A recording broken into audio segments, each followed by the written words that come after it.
Hello, hello, bonsoir à tous, très heureux de vous retrouver. On va aborder un sujet qui intéresse tout le monde, parce que c'est la base véritablement de la construction de notre activité, c'est comment démarrer plus de partenaires. Vous allez voir, ça va vous paraître tellement évident ce que je vais vous dire, mais vous allez voir qu'on ne fait pas nécessairement ce que je vais vous dire là. La première chose qu'il faut comprendre, c'est que, avant toute chose, c'est une activité de nombre.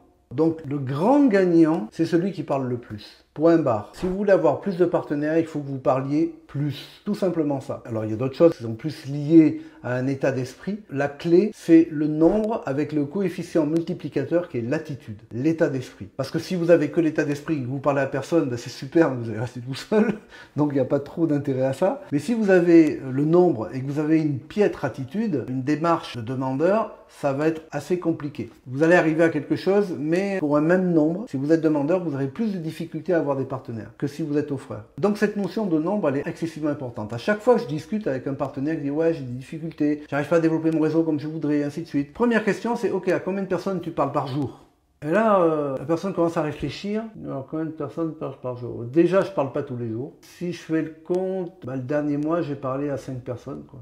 Ah ouais, là il y a un problème. Donc on ne peut pas s'attendre à avoir beaucoup de partenaires si effectivement on ne parle pas. C'est un peu comme le gars qui va à la pêche. Il dit bah, tu sais je pêche pas souvent de poissons. Hein. Mais en fin de compte quand il va à la pêche il passe plus son temps à casser la croûte, hein, à discuter ainsi de suite qu'à avoir la ligne dans l'eau. Donc forcément on n'est pas tous comme Louis de Finesse. Hein. 54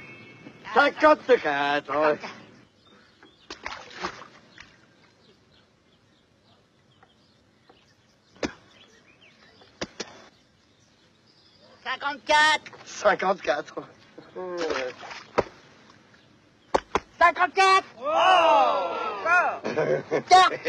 Mais il est important de contacter beaucoup de monde. Il y a tellement de méthodes, il y a tellement de possibilités de pouvoir rentrer en contact avec du monde. Si on veut parler, on peut parler à du monde. Je connais même des personnes qui parlent à 30 personnes par jour. Il y a vraiment des possibilités. Et quand je dis de parler, je ne parle pas de présenter. C'est deux choses différentes. C'est un peu comme un entonnoir, si vous voulez. Plus vous allez parler à un grand nombre de personnes, plus vous aurez des personnes que vous allez qualifier, plus vous aurez des personnes qui verront la présentation, et plus vous aurez des personnes qui vont démarrer. Et plus vous aurez de partenaires, et plus vous aurez de partenaires engagés, et plus vous aurez de leaders. C'est bête comme chou. Mais la base, c'est le nombre. C'est ce qui va véritablement vous démarquer. Et à chaque fois, si vous vous amusez à discuter avec des personnes qui ont du succès dans notre métier, et vous leur demandez à combien de personnes tu parles chaque jour. Et vous allez voir, ces personnes, elles communiquent énormément. Et c'est ça la clé. C'est pour ça que vous entendez souvent, on dit dans notre métier, plutôt que de parler beaucoup à peu de monde, parler peu à beaucoup de monde. Donc, créer du contact, créer du lien, c'est vraiment la chose la plus importante. Après, si on parle en termes de coefficient multiplicateur, j'appelle le coefficient multiplicateur, c'est l'état d'esprit. Plus vous aurez l'état d'esprit d'une personne qui offre et qui est focalisée sur la réussite des autres, mieux ça fonctionnera. C'est une certitude. Mais je sais que quand je dis ça, il y a des gens qui vont se positionner comme des sauveurs. Je ne suis pas en train de dire que vous devez vous positionner comme un sauveur, que vous allez sauver la planète. Non, non. Je dis simplement que vous devez être offreur. Beaucoup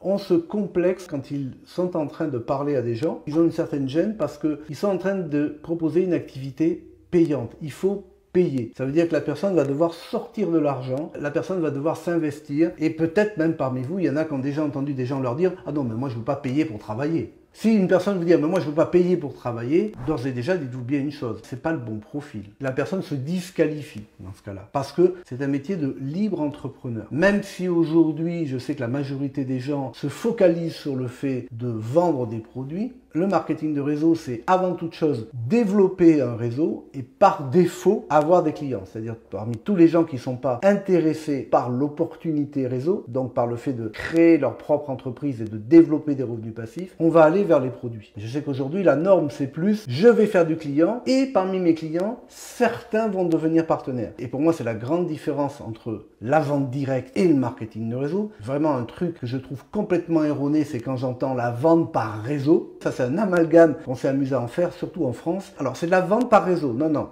C'est soit de la vente directe, soit du marketing de réseau. Si vous faites de la vente directe, vous focaliserez d'abord sur la vente et accessoirement, par défaut, vous aurez des partenaires. Si vous focalisez sur le marketing de réseau, sur construire un réseau, vous allez focaliser sur le fait de construire un réseau et par défaut avoir des clients. À l'origine, le marketing de réseau, c'est avant toute chose soi-même devenir son propre consommateur, avoir son histoire, partager, parce que tout simplement ça nous rassure de partager quelque chose de bon, quelque chose qui apporte quelque chose de meilleur aux gens, mais ce que l'on veut, c'est développer un réseau, ce qui va vous donner de la stabilité dans votre entreprise, ce qui va faire que vous allez devenir financièrement indépendant, ce qui va faire que vous allez construire des revenus passifs, c'est le réseau, ça ne sera jamais la vente. Et c'est ce qui fait toute la différence entre la vente directe et le marketing de réseau. C'est deux mondes distincts. Et ça, le fait qu'on est en train de basculer, on voit ça, beaucoup de personnes disent ah ben c'est la vente parce que je veux du cash flow. Ce qui va mener le plus vite du cash flow, ça va être la distribution. Ben, je vais focaliser là-dessus et accessoirement, je vais commencer à développer une équipe.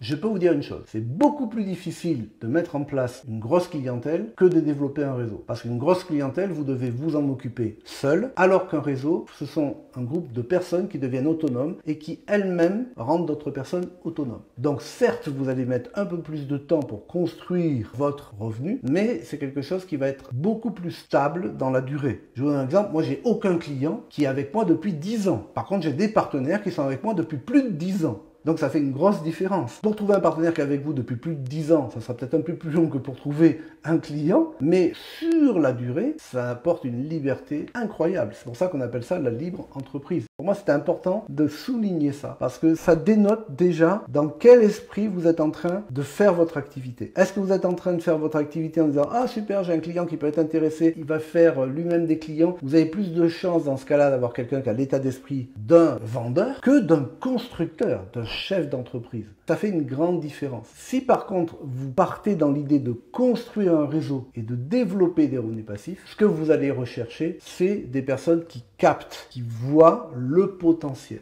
Et votre approche va pas être la même. C'est-à-dire que quand vous allez avoir l'approche avec une personne, vous n'allez pas dire « Pour démarrer, c'est 22,49 €.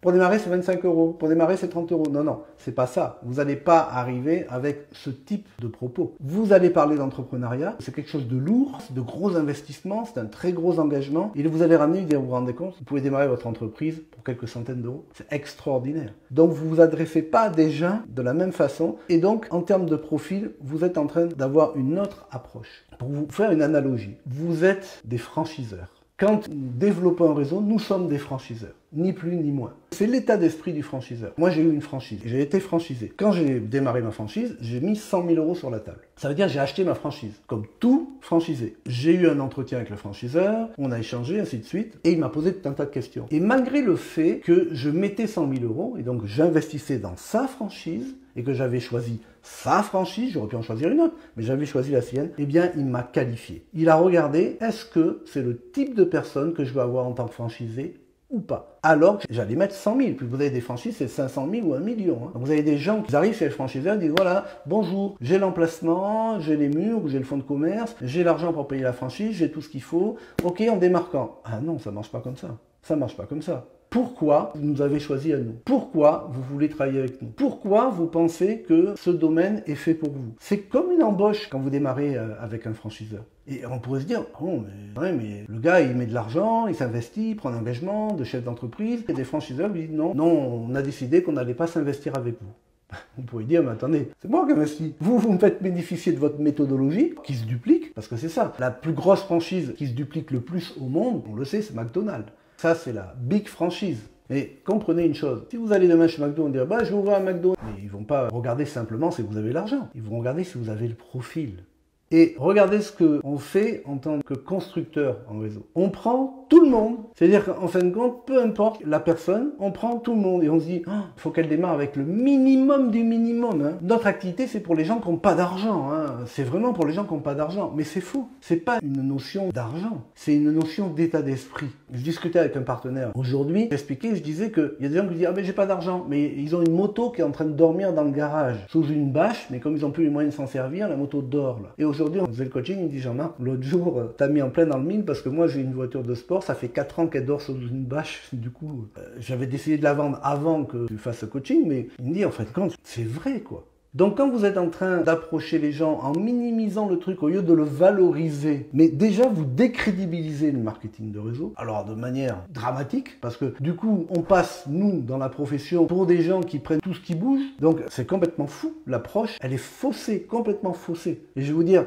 si vous fonctionnez comme je vous dis là, vous allez vite voir la différence, parce que quand vous allez être en contact avec vos prospects, si vous commencez à dire à vos prospects, on va voir ensemble, et puis je vais te poser certaines questions, et on va voir si réellement on peut envisager une collaboration. La personne vous regarde et vous dit « Wow, là c'est du sérieux là. On ne rentre pas comme ça. C'est pas vous qui êtes en train de vendre votre opportunité. C'est elle qui se vend à vous. » C'est totalement différent. Là, on ose dire effectivement, c'est temps. Et pour démarrer concrètement, sérieusement votre activité, vous avez besoin d'avoir des produits. Vous avez besoin de vous imprégner. Imaginez, le gars, il démarre une franchise. Alors moi, je démarre une franchise, mais non, je veux pas de stock.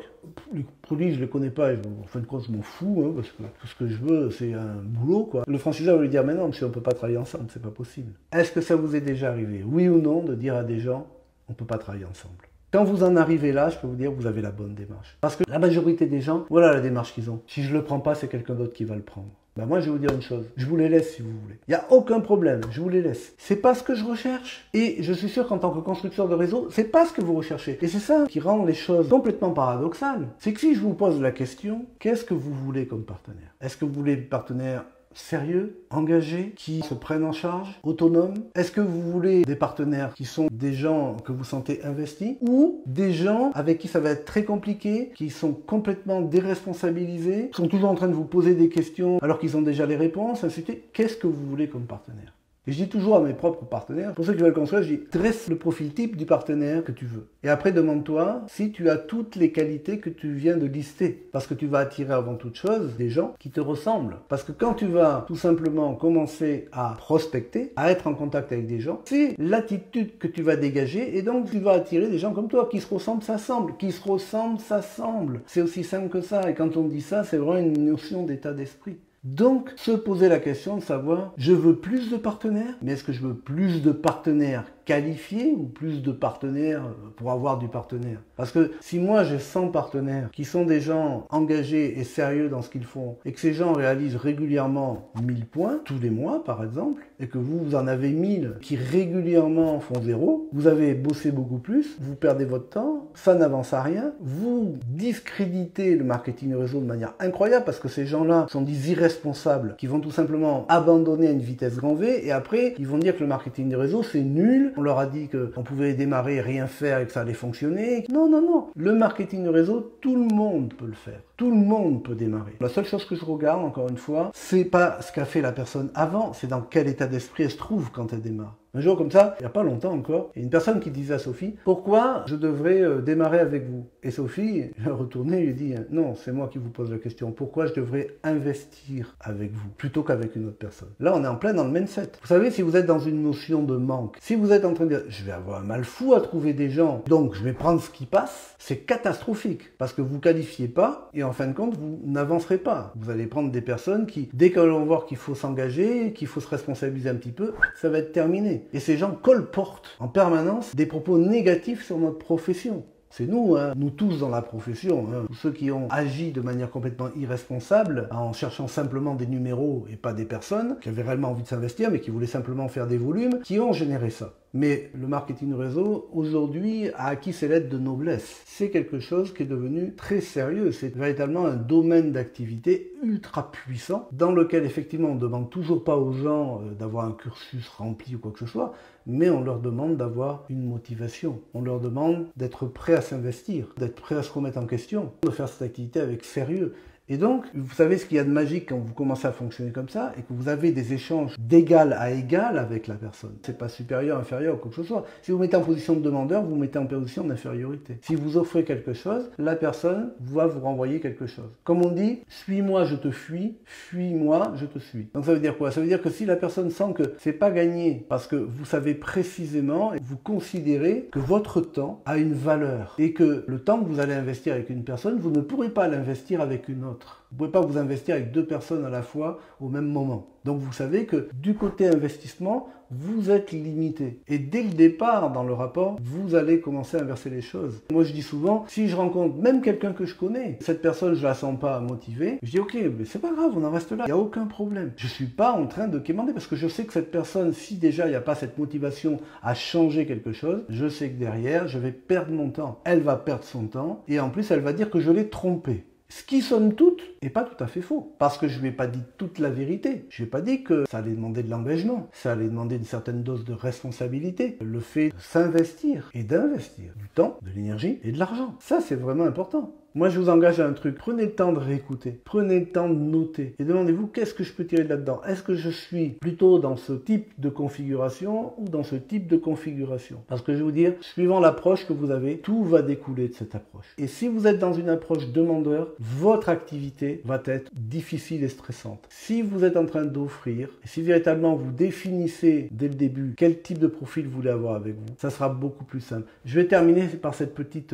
anecdote que j'aime beaucoup, je m'en sers souvent. C'est l'histoire d'un gars qui va dans un hôtel et qui est excessivement bien accueilli dans cet hôtel par tout le personnel. Tout le monde est très chaleureux, très avenant, très sympathique. Et quand il part, il a été vraiment très marqué par son séjour et il demande à voir le directeur. Et le directeur arrive, lui aussi très avenant et très sympathique. Il lui dit, écoutez, moi j'aimerais savoir parce que j'ai été vraiment enchanté de mon séjour. Tout votre personnel est souriant, avenant, bienveillant, c'est un véritable bonheur. Quel est votre secret?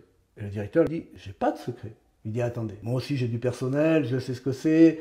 Allez, partagez-moi votre astuce, comment vous faites pour que votre personnel se conduise comme ça? Il dit, j'ai pas de secret. S'il y en a un, c'est que simplement, je ne prends avec moi que des gens qui sont souriants et avenants de nature.